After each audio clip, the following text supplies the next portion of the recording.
Panginoon ay darating, bibigyan niya ng paningin mga bulag na gagaling.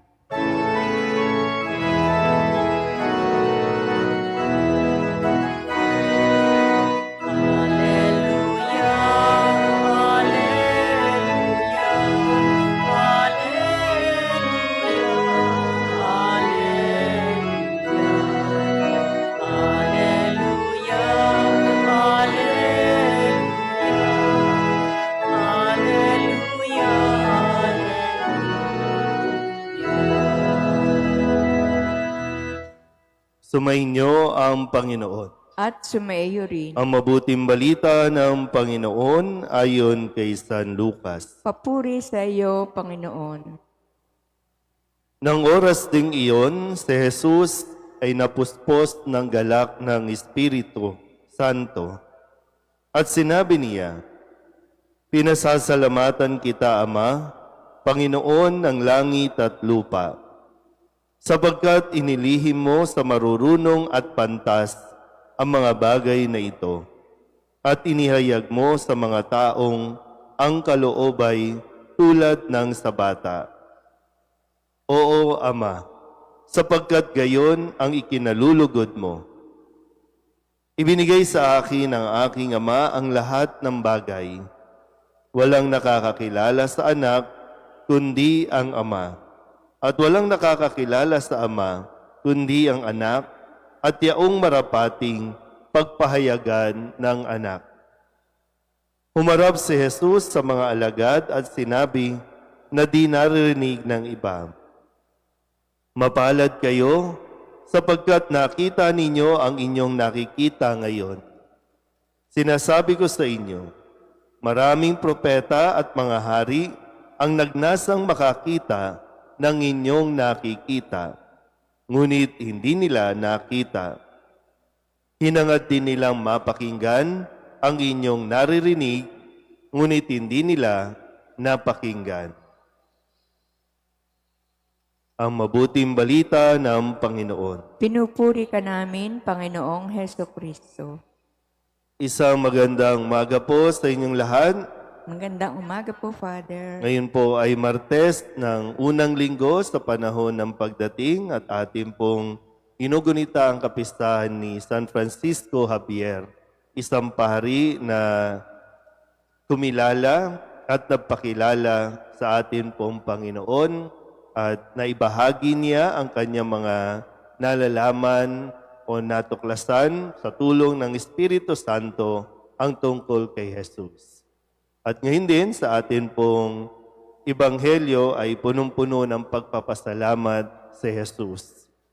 Kung saan, kung babalikan natin, kadalasan o karamihan sa mga tinawag na apostol o mga alagad ni Jesus ay yung mga hindi kinikilala ng lipunan o kaya naman mababa ang pagtingin ng lipunan sa kanila dahil sa katayuan nila sa buhay. Kakaunting mga tao lamang yung nakilala natin o naipakilala din ni Jesus na mga may katungkulan sa pamayanan.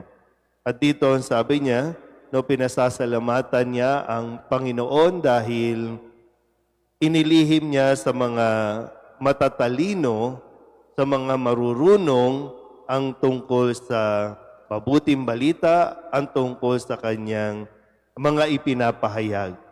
At ito ay kanyang ibinigay doon sa mga nasa, kumbaga, laylayan ng lipunan. Nandoon sa ang tingin sa sarili ay mga bata. Kasi pag bata, madali itong mag-absorb, di ba? Kung mapapansin ninyo, ang bata nga ngayon, iwanan mo lang sa TV, iwan mo yung YouTube, yung mga, kung ano mga kiddie shows, na-adapt na nila, natututunan na nila, kahit ibang lingwahe nga Kaya na nilang magsalita ng mga Korean, o kung ano man yung basta na nare-register sa kanilang mga isipan, yun yung na-adapt. At dito rin, paalala sa atin na manatili tayong, kumbaga, hindi lang basta mapagpakumbaba, kundi manatili tayo na laging bukas ang ating isipan. Manatili tayong, yung bang marami pa tayong dapat na matutunan, kailangang matutunan, para nang sa ganun, kaya pa natin mag-absorb, kaya pa nating tumanggap.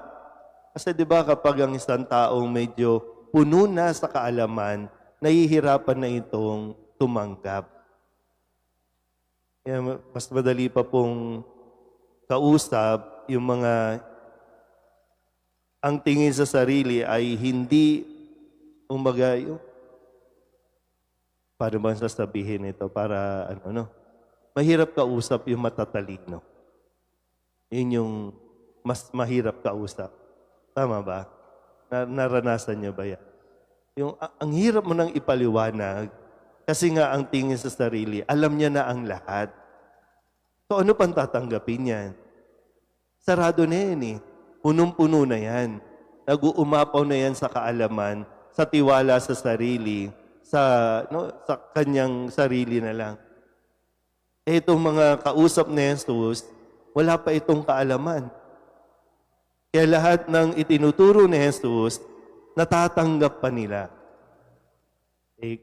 Minsan, kapag meron tayong mga nakikilalang na mga matatalino, kahit ang Diyos, i-questionin na. Kasi wala na eh. Lahat ng tao, nalampasan na nila eh. Nahihigitan na nila.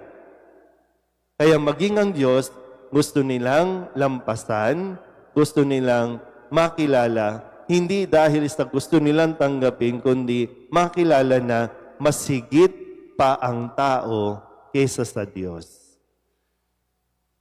Kaya siguro, mayroong mga nag-i-exist na tinatawag na atheist o ayaw maniwala sa Diyos, ayaw kumilala sa Diyos. Nawa, tayo po ay inaanyayahan ng ating Panginoon na manatili tayong mayroong kalooban ng tulad ng sa bata. Yung handang tumanggap, handang makinig, at handang sumunod sa kanyang sinasabi. Amen?